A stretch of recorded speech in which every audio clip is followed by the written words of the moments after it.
Ada yang nanya sama saya, Coach, apa yang salah ya? Omset saya di Corona ini naik, bahkan gede banget. Tapi kok rasanya capek banget ya, semuanya serba saya. Ini tim nggak ada yang inisiatif, saya ngerjain dari A sampai Z. Saya nggak bisa kemana-mana. Ketika saya sakit atau ketika saya off, wah berantakan semuanya. Tapi ketika saya mau ngerekrut yang profesional nih, takutnya saya nggak bisa bayar. Tapi kalau saya didik mereka jadi orang hebat, jadi tim yang hebat, nanti mereka ninggalin saya. Duh, saya gimana dong? Nah, ini pertanyaan yang juga mewakili banyak pengusaha-pengusaha di luar sana. Mungkin termasuknya salah satunya Anda. Dengarkan video ini sampai tuntas dan kita akan kupas jawabannya serta langkah-langkah strategis apa yang harus Anda lakukan.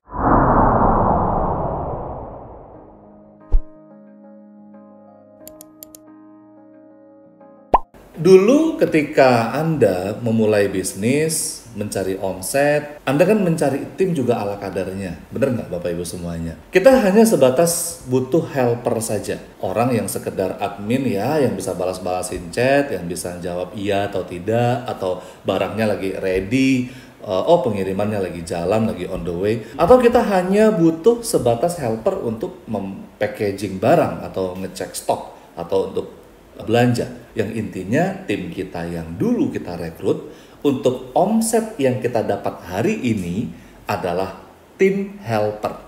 Jadi ketika bisnis kita bertumbuh, omset sudah mulai naik, kita juga naikkan skill tim kita. Kita didik mereka untuk mereka bisa mengerjakan pekerjaan-pekerjaan teknis yang tersistemasi. Contoh, yuk kita lihat di tim kita hari ini. Apakah di tim kita ada admin mungkin bagian marketing, digital marketing, atau konten kreator? Coba kita definisikan kerjaan-kerjaan yang kita butuhkan itu apa sih sebenarnya? Kan biasanya kalau para pengusaha pemula itu kerjaan tim itu merangkap semuanya. Dia juga admin, dia juga packing, dia juga ini dan itu. Maka Anda bertenang, Anda duduk dulu, coba kita breakdown. Yuk kita breakdown. Job desk-nya apa? Deskripsi dari job itu apa? Kalau kita lihat bahwa tim kita yang ada saat ini nih si A ini bisa kita jadikan admin. Coba kita uraikan ya. Kerjaan adminnya apa? Mungkin mereka merekap stok, mungkin mereka membalasin chatnya apa? Nah, menariknya nanti kita bisa membahas tentang tim ini di satu training yang khusus dan itu gratis. Bapak Ibu bisa hubungi nomor saya 0813 717 90331 untuk kita mengurai job desk dari tim kita. Kita bisa mengurai tim kita ini sebenarnya dia bisa ditempatkan di mana. Atau mungkin kita butuh tim yang baru. Kalaupun memang kita mau merekrut tim yang baru, bagaimana cara merekrutnya? Bagaimana indikator penilaian bahwa orang ini layak untuk menjadi tim kita secara jangka panjang? Bagaimana orang ini kira-kira akan menjadi tim yang membesarkan bisnis kita? Itu ada rumusnya. Dan sedikit saya bagikan, rumusnya adalah PIS. 3 huruf. P-I-S. PIS. Passion, integrity, dan skill. Passion adalah hasrat, adalah semangat, atau dia mau melakukan ini walaupun tanpa dibayar. Itu menjadi panggilan jiwanya dia. Nah, ketika kita punya tim yang memang melakukan pekerjaan itu dengan passion, maka hasilnya akan maksimal. Dan kalaupun kita akan mendidik mereka, itu nggak butuh waktu lama, Bapak Ibu. Sebaliknya, ketika tadi di awal kita hanya merekrut mereka sebatas helper, mereka sekedar mengerjakan pekerjaan yang sudah ada, dan kita berharap untuk mendidik mereka menaikkan ke level yang lebih tinggi, menurut saya kita akan buang-buang waktu. Tempatkan orang sesuai dengan passionnya, sesuai dengan panggilan jiwanya. Dan banyak banget pengusaha-pengusaha yang baperan ketika di awal dia sudah merekrut tim, ya tim itu membantu dia, tapi tim itu sulit untuk diajak naik level, sulit untuk dididik, dan dia baperan gitu ya. Aduh, kalau saya pecat nanti dia mau makan apa, nanti kalau saya pecat nanti dia gimana, sekarang COVID lagi susah cari kerjaan. Bapak Ibu, Anda bukan Tuhan. Anda bukan orang yang memberikan rezeki kepada tim Anda. Rezeki sudah diatur sama yang di atas. Kita sekarang sedang berbisnis. Kita sedang mengatur apa yang kita butuhkan dan apa yang perusahaan ini butuhkan untuk bertumbuh. Poin berikutnya yang I-nya adalah integritas. Integritas adalah kejujuran. Adalah apa yang mencerminkan tentang dirinya dia. Karakter.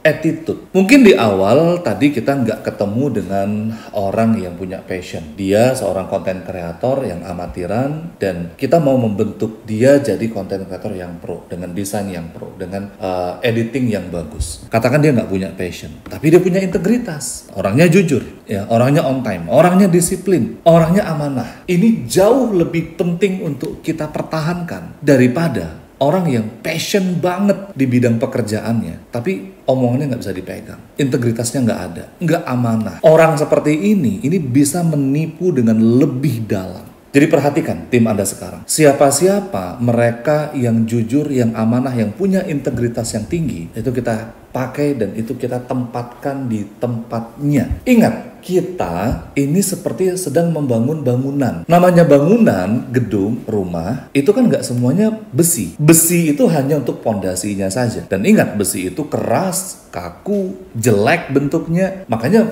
besi itu taruhnya di dasar, di pondasi, dan kita semuanya nggak bisa melihat besi itu. Tapi tanpa besi, bangunan ini akan rapuh. Kita lihat ada bata. Bata yang kecil-kecil yang nggak punya kekuatan, sebenarnya bata itu juga rapuh. Tapi dengan bata yang disusun-susun dan diberikan semen, justru itu memberikan kekuatan, justru itu memberikan dinding yang kuat, yang kokoh untuk bangunan kita. Tapi juga bata itu nggak muncul, yang muncul hanyalah cat yang dia lunak, cair, dan ketika kita lapisi di bangunan kita, dia ya hanya lapisan saja. Ya, begitulah kita membangun tim. Ada yang jadi besi, ada yang jadi tanah, ada yang jadi pasir, ada yang jadi batu bata, ada yang jadi pengikat seperti semen, dan ada yang menjadi cat. Jadi poinnya di sini, Bapak Ibu, lihat dulu tim yang kita punya sekarang bisa nggak di-upgrade. Kalaupun nggak bisa, kita akan rekrut dengan formula yang tepat. Sudah ada 2 yang kita bahas tadi. Nah, yang ketiga adalah skill. S ya, dari singkatan PIS tadi. Skill adalah orang yang memang memiliki talenta atau kemampuan atau kompetensi di bagian yang mau kita hire atau yang mau kita rekrut tadi. Bapak Ibu, jangan takut dulu dengan orang-orang yang skillnya tinggi, ya. Jangan takut untuk nggak bisa membayar mereka. Sebenarnya orang-orang yang punya skill yang tinggi, mereka itu belum tentu cuma sekedar cari uang. Dan orang-orang yang bertahan di sebuah perusahaan, ya, survei membuktikan mereka bukan hanya sekedar mencari gaji yang tinggi, tapi mereka punya nggak impian di perusahaan itu. Jadi kalau impian itu nyambung, cita-cita mereka nyambung dengan perusahaan tadi, dengan perusahaan kita, mereka akan masuk, mereka akan bergabung. Dan bahkan saya sendiri merekrut tim, ya, itu nggak langsung menawari dengan gaji yang muluk-muluk, dengan gaji yang tinggi. Kita mulai dengan sesuai dengan kemampuannya kita. Tapi jika memang mereka mau sama-sama merintis, orang-orang yang punya skill tadi, punya passion dan punya integritas, mereka punya value yang sama dengan kita, kenapa enggak? Nah, tugas kita sebagai leader adalah memasukkan impian ke dalam pikiran mereka. Pastikan impian mereka dengan impian perusahaan itu nyambung. Pastikan apa yang menjadi impian mereka itu ada di sini. Nah, untuk menyaring orang-orang yang memiliki 3 kompetensi ini, 3 syarat ini, kita nggak bisa menseleksi mereka dengan 1 kali wawancara atau dengan 1 kali tes. Biasanya kita bahkan menerapkan 4 kali sesi wawancara, ya. Seleksi wawancara mungkin yang pertama untuk kita melihat dulu integritas mereka. Kita lihat dulu mereka ini orang yang amanah atau orang yang jujur atau enggak, gitu ya. Saya paling sering biasanya akan melihat attitude mereka di awal. Cara mereka duduk, cara mereka menjawab, cara mereka mengantri, cara tatapan mereka, sikap mereka. Bahkan saya nggak tanggung-tanggung menyelipkan beberapa uang di bagian-bagian tertentu yang saya yakin mereka bisa melihat itu. Kalau uang itu hilang, dan ya, saya pikir itu cukup untuk menilai sebuah karakter.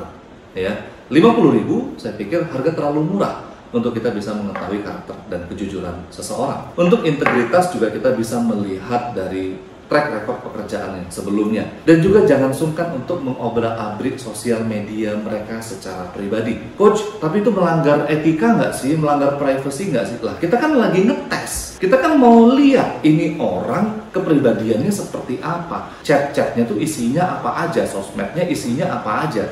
Jangan sampai apa yang dia omongin di luar itu beda dengan apa yang terjadi sebenarnya. Dan selanjutnya di wawancara berikutnya kita bisa tes tentang passionnya.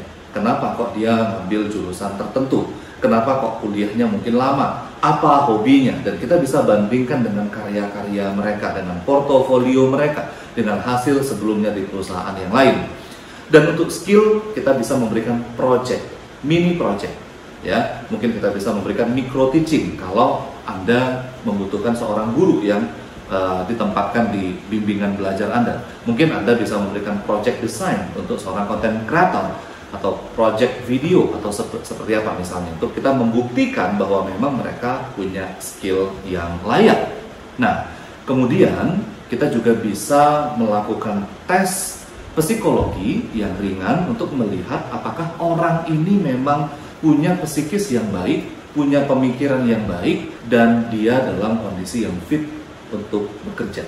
Yang membuat Anda saat ini kelimpungan, ya, kesulitan, bagaimana semakin banyak order itu semakin pusing kepala Anda, itu sebenarnya selain dari tim, selain dari SDM yang belum tepat, itu adalah pikiran kita sendiri. Berapa banyak pengusaha yang terjebak dengan keangkuhan mereka, dengan superman, dengan superiornya mereka, bahwa kalau mereka nggak turun, kerjaan itu nggak beres.